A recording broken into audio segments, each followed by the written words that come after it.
Well. When you watch those highlights, Melvin Gordon, do you miss being out there as much as I miss seeing you out there scoring one of your 70 career total touchdowns? Absolutely. It was giving me flashbacks watching that. So I miss it for sure every day. It's great to see you. I mean, I know that you're staying in shape because you've got lots going on with golf. Yeah. And I know we'll get into a little bit of that, but what is the latest on a return of you to the field?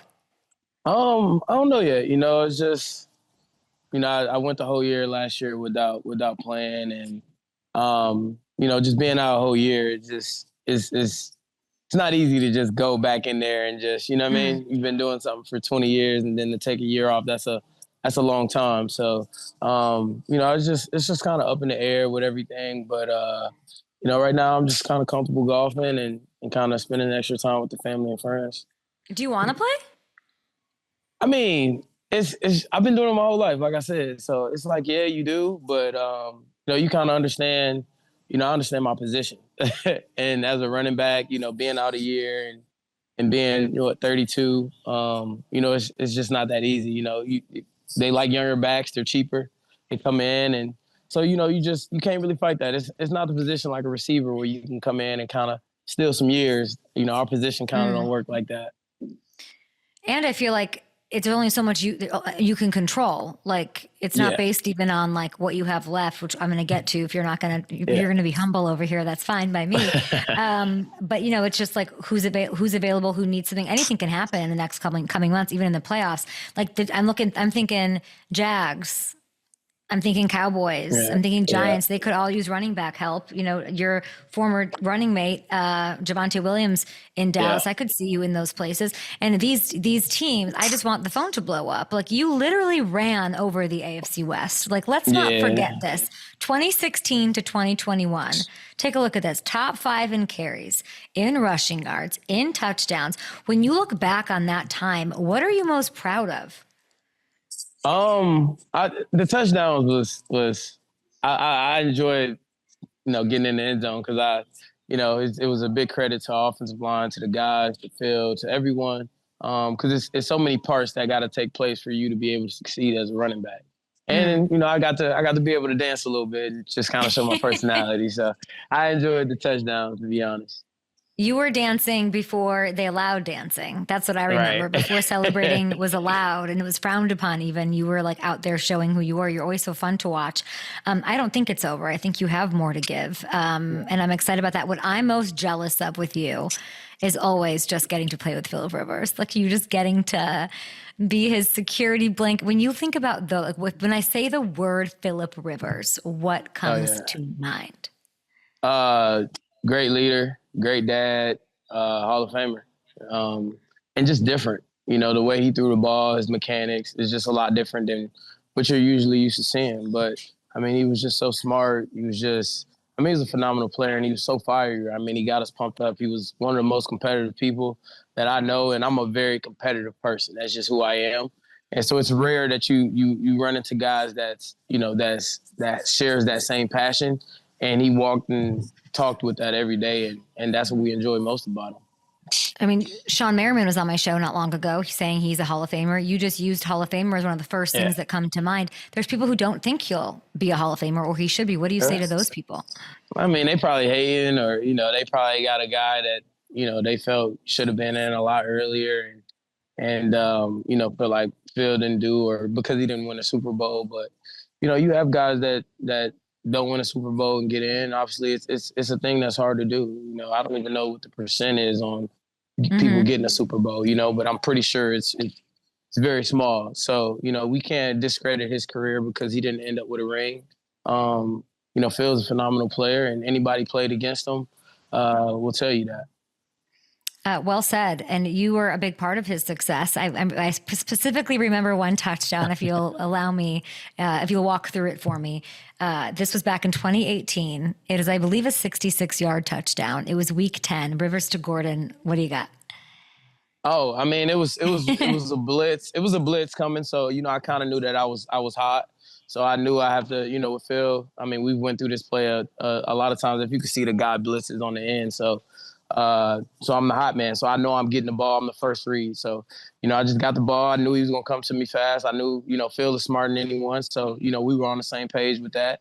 And then obviously it just comes down to playing football and making guys miss. And obviously that's what I was born to do. So, I made it easy for Phil, but me and him being locked in and me knowing my assignment and him teaching me pretty much that, allowed us to go out there and be great. You making guys, I counted 3. There might have been more. You make 3 guys miss. You get touched once on your way to the house. Just amazing. You had 1,375 yards from scrimmage, 14 total touchdowns in just 12 games in 2018. If you were to get yourself back in shape, if like the right situation calls you, do you feel like you could make a big impact on one of these teams that need you? Oh yeah, for sure. And I understand, coming in now at 30, the difference is, you want to come in there as a competitor and make plays. And, a lot of, they have their guys and they feel like, they want you to come in as a role model and as a competitor. That's kind of hard to deal with sometimes. But I mean, I put on my hard hat and I just come to work. Mm-hmm. I feel like I can do it. I was born to carry the ball. I was born to run with the ball. I was born to do this. So it's just nothing to me. It's obviously just the reps that you get in training camp to kind of get yourself back in motion. But like I said, it's nothing to a person that felt like, God put them on this earth to do just that. So, I mean, it's nothing to do, but, you just wait on a call. Unfortunately, if you're fortunate enough to get a call, then that's what it is. But, you have to deal with, dealing with both sides.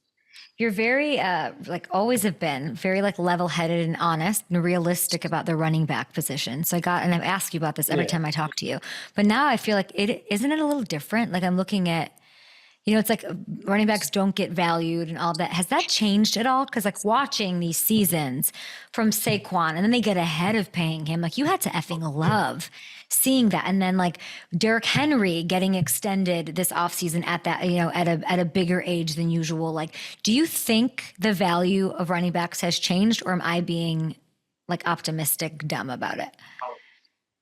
I think it's the value has definitely went up. I mean, what Derrick Henry has been able to do, Christian McCaffrey, all those guys that you're showing right now, Jonathan Taylor, which is my favorite, but I'm a little biased because I'm a Wisconsin guy. That's my boy. Okay. But what Saquon was able to showcase, and this playoffs and throughout the season with a great offensive line, I think people are starting to see what the value brings of a running back, and that's credit to him. I heard that they had a group chat where those guys were trying to change the outlook of the position, and they did just that. And I believe that's why Jency went 6. And I think the Raiders have said that. So, that's a credit to those boys. Yeah, and it must have been nice to see. I know you're doing lots with golf, Vibes Golf Club. You were the co-founder. Congratulations on that, Mr. Entrepreneur. You're directing the social media. You're doing all that. We were watching all of it. You were playing with Patrick Peterson, newly retired at the P2 Ryder Cup a couple of weeks ago. Who outshot who? Oh, well, I didn't actually make it to that, but he gave me a call and he wanted to do something. He wanted to do something with our group. So we gonna tap in. He'd be up pretty early. He called me I was on the West Coast. He probably in Atlanta. Called me at 6 a.m. He's like, hey Mel, I want to link up with the Vibes Golf Club group. We want to get some things rolling. So it's good to see some of your peers that you've been up against kind of on a different field and being able to compete. So that's love. It was love that he was able to just reach out, felt comfortable enough to reach out and call, and that's one of the OGs. So that's love within itself. And you have your Vibe City tournament, everybody. It's coming up at the end of June. It's at TPC, Wisconsin, of course. We love Wisconsin. All things Wisconsin. So everybody check that out. We're going to take a short TV break. We are still live on YouTube. We're going to get this content out, and everybody should be watching on YouTube. Melvin, tell me about, what is this new song leak? Tell me everything I need to know. The new what? The new song. The new song? You dropped a new song. I didn't put it out yet. I ain't put it out. It's not out? I didn't put it out. No, I ain't put it out yet. I can send it to you. So this is just the cover art? That's one of the cover art. So the one I'm going to actually post, it's an elevator too, but it's at night though. So I just changed I'm looking at it. What do I need to know about this? Because you've dropped songs before. I know that. Oh yeah. So my cousin was with Taylor Gang. It was J.R. Donato. So I've been around music, my whole life. And when I was with Melvin Ingram, I used to do music all the time too. And cause he do music. So in the league, I was even around it, but it's something I just like to do in my spare time. I like to be creative, and it's just a way to be artistic. And I just kind of like rapping. And I think it's a pretty good song. I'm gonna drop it though. I'm gonna drop it. I gotta wait till my cousin finish. Yeah, I'm gonna wait till I'm waiting I gotta wait till my cousin, he's got to get on there, so I'm featuring him on it, and then once he get on it, then I'll drop it. So I already bought the beat and everything. Don't you want to invite me? You got some flow? Let me hear something real quick. Give me some. My voice is, and I can't I can't. Maybe I'll write some up, but using ChatGPT, and then I'll send them to you. Listen, but you're saying you don't drop songs all the time. Last time you dropped music was like 2021. I looked it up, Tokyo City. Oh yeah, so I'll drop like randomly. I'll like put them on my story, like little snippets of like little things I do. But I have like 40 songs in my phone. Amazing. We're gonna get back on the air here in a second, but I want to ask you. You mentioned Wisconsin.